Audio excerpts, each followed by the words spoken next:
नमस्कार मित्रांनो, आजच्या आपल्या विशेष व्हिडिओमध्ये आपण एका महत्त्वाच्या विषयावर चर्चा करणार आहोत. बचत करण्याची योग्य पद्धत. आपल्या दैनंदिन जीवनात आर्थिक नियोजन आणि बचत हे आरोग्यदायी अर्थव्यवस्थेसाठी अत्यंत गरजेचे आहेत. अनेक जण विचार करतात की उत्पन्नाच्या किती टक्के रक्कम बचत करायला हवी आणि त्याचा आपल्या भविष्यात काय परिणाम होऊ शकतो. तर बचत म्हणजे नेमकं काय, आपली आर्थिक स्थिती कशी आहे आणि आपलं उत्पन्न व बचत यांचं योग्य प्रमाण काय असावं हे जाणून घेणं अत्यंत आवश्यक आहे. या व्हिडिओमध्ये आम्ही आपल्याला दाखवणार आहोत की कसं आपल्या उत्पन्नाच्या प्रमाणात बचतीचं नियोजन केलं पाहिजे आणि आपलं आर्थिक आरोग्य कसं सुधारलं पाहिजे. चला तर मग या प्रवासाला सुरुवात करूया आणि जाणून घेऊया बचतीचे वेगवेगळे प्रकार कोणते आहेत, खर्चाचे वर्गीकरण आणि आपल्याला भविष्यात याचा कसा फायदा होईल. मित्रांनो, आपण या व्हिडिओत काय काय पाहणार आहोत.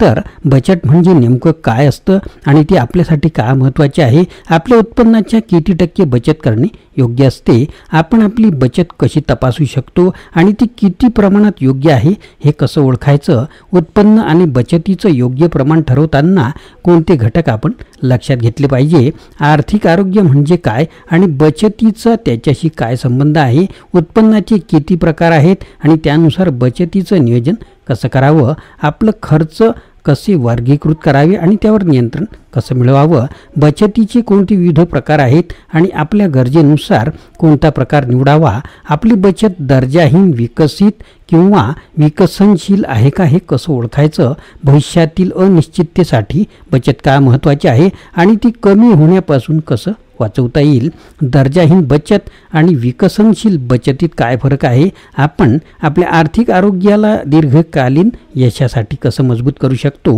मित्रांनो, नवीन असाल तर चॅनलला सबस्क्राईब करायला विसरू नका. अत्यंत महत्त्वाचे विषय मी मांडत असतो. सुरुवात करूया महत्त्वाच्या मुद्द्यांना. अरे तू अनिल, आपल्याकडेच हात उसने पैसे मागायला येतोय वाटतं. राहुलने सचिनला सावधगिरीचा इशारा दिला.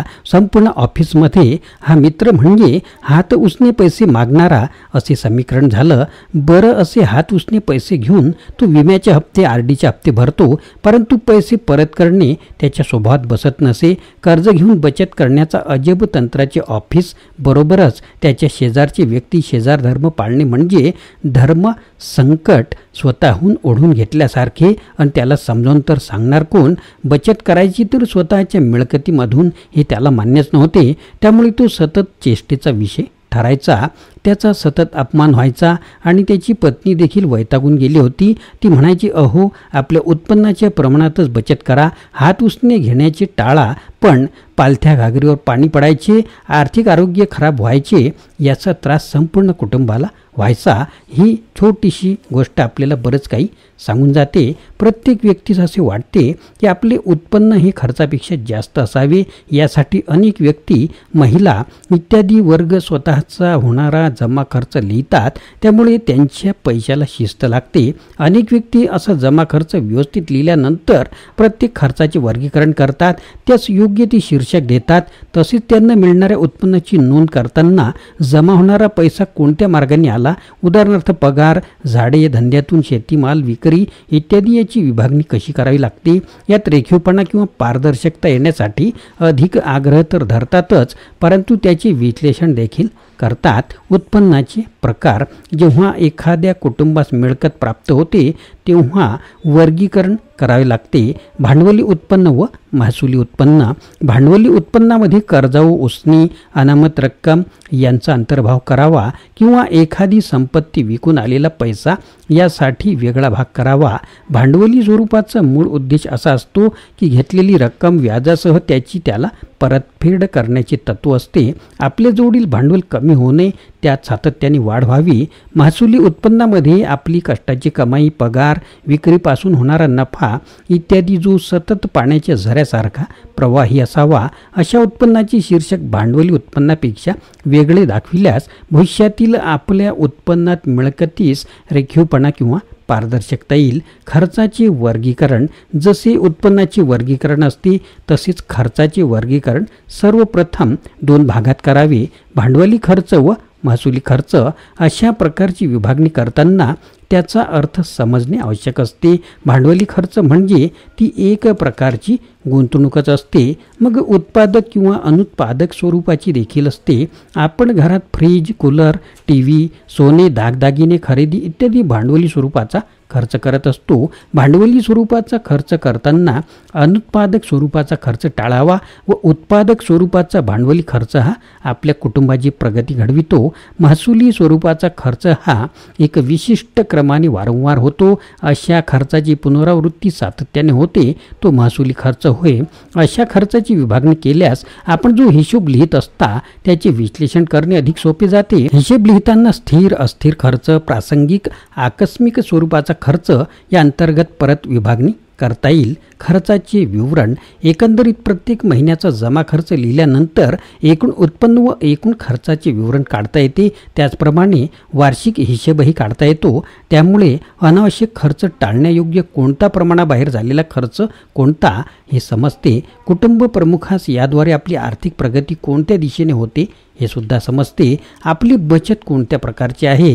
मित्रांनो, महत्त्वाचा मुद्दा आहे. आपल्या एकूण मिळकतीमधून खर्च कसा वजा केल्यानंतर बचत ही समजत असते. त्या बचतीचे वर्गीकरण आपल्याला करता येईल. एका कुटुंबात 40% बचत आहे, म्हणजेच खर्च 60% व उत्पन्न 100% आहे.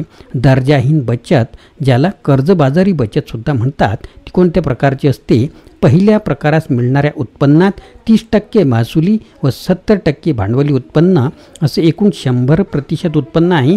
त्यांनी केलेल्या खर्चात 30% भांडवली व 70% महसुली खर्चाशी एकूण खर्चाची विभागणी झाल्यास अशा कुटुंबातील बचत दर्जाहीन ठरते, कारण कर्जाच्या सहाय्याने घर चालते. भविष्यात त्यांची बचत क्षमता कमी होईल, अर्थव्यवस्थापन विस्कळीत होऊन जाईल आणि असे होण्याचीच अधिक शक्यता असल्याने वेळीच सावध होऊन अर्थव्यवस्थापन सुधारणे गरजेचे ठरते. अन्यथा कर्जबाजारीपणाच्या खाईत लवकरच जातील. खर्चावर योग्य नियंत्रण ठेवावे लागते. विकसित बचत, समजा एखाद्या कुटुंबातील बचत 40%च आहे, पण एकूण मिळकतीत महसुली उत्पन्न भांडवली उत्पन्नापेक्षा 30% व 70% आहे व एकूण खर्चात भांडवली खर्च व महसुली खर्चाचे प्रमाण 70% ते 30% असे आहे. भांडवली खर्च जो उत्पादक स्वरूपाचा जास्त असेल तर होणारी बचत ही विकसित स्वरूपाची असते. कुटुंबाचा आर्थिक विकास झाला आहे, भविष्यात कोणताच धोका नाही, भविष्यात अशी बचत कमी होणार नाही. उत्तम अर्थव्यवस्थापन त्यांच्या कुटुंबात दिसून येते. महसुली उत्पन्नाचा भाग भांडवली खर्चात विनियोग होतोच. प्रगतीपथावर असे कुटुंब असते.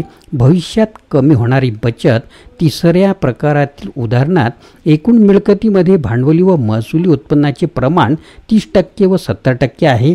तसेच एकूण खर्चात भांडवली व महसुली खर्चात 30% व 70% प्रमाण आहे. बचत 40% जरी असली तरी भांडवली खर्चात गुंतवणूक करणे भविष्यात आवश्यक असते, परंतु महसुली खर्चावर नियंत्रण नाही. अर्थव्यवस्थापनात सुधारणेस वाव आहे.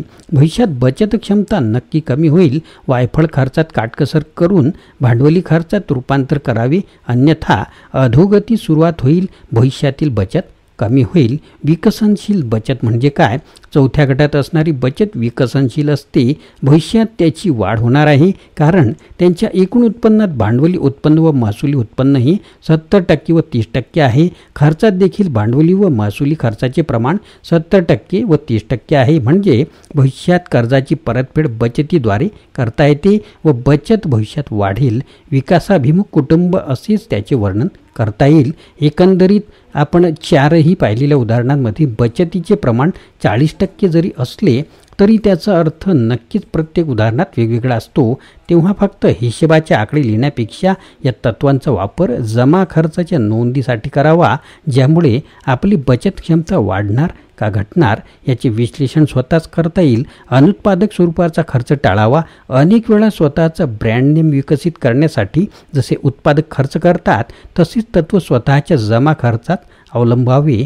उदाहरणार्थ लग्नप्रसंगी देणगी, मदत करणे इत्यादी असा खर्च ठराविक मर्यादेत योग्य ठरतो. त्यामुळे स्वतःची प्रतिष्ठा वाढवता येईल. तर मित्रांनो, बचत म्हणजे काय? आपल्या आर्थिक भविष्याचं सुरक्षा कवच आहे. आपण आपलं उत्पन्न किती असो त्याचा काही हिस्सा योग्य प्रकारे बचत करून आपण आर्थिकदृष्ट्या सक्षम होऊ शकतो. आपणास या व्हिडिओमध्ये आपण पाहिलं की बचत कशी करावी, उत्पन्न आणि बचतीचं योग्य प्रमाण कसं ठरवावं आणि आपल्यासाठी कोणती बचत योग्य आहे. दर्जाहीन बचत, विकसित बचत आणि विकसनशील बचत यांचा विचार करून आपण आपल्या भविष्यासाठी योग्य पावलं उचलू शकतो. महत्त्वाचं म्हणजे आर्थिक आरोग्य राखण्यासाठी खर्चाचे वर्गीकरण आणि विवरण करणं खूप आवश्यक असते. जेव्हा आपण आपल्या उत्पन्नाचे प्राधान्य ठरवतो तेव्हा बचतीचा एक भाग निश्चित केला पाहिजे. आशा आहे की या माहितीने तुम्हाला तुमच्या आर्थिक नियोजनासाठी मार्गदर्शन नक्कीच मिळालं असेल. लक्षात ठेवा, आजची छोटी बचत उद्याचं मोठं यश ठरू शकते. आपणही आता योग्य बचतीची पद्धत अंगीकारा आणि आर्थिकदृष्ट्या स्वावलंबी व्हा. या व्हिडिओला लाईक करा, शेअर करा आणि अशाच उपयुक्त माहितीसाठी आमच्या चॅनलला सबस्क्राईब करायला विसरू नका. धन्यवाद.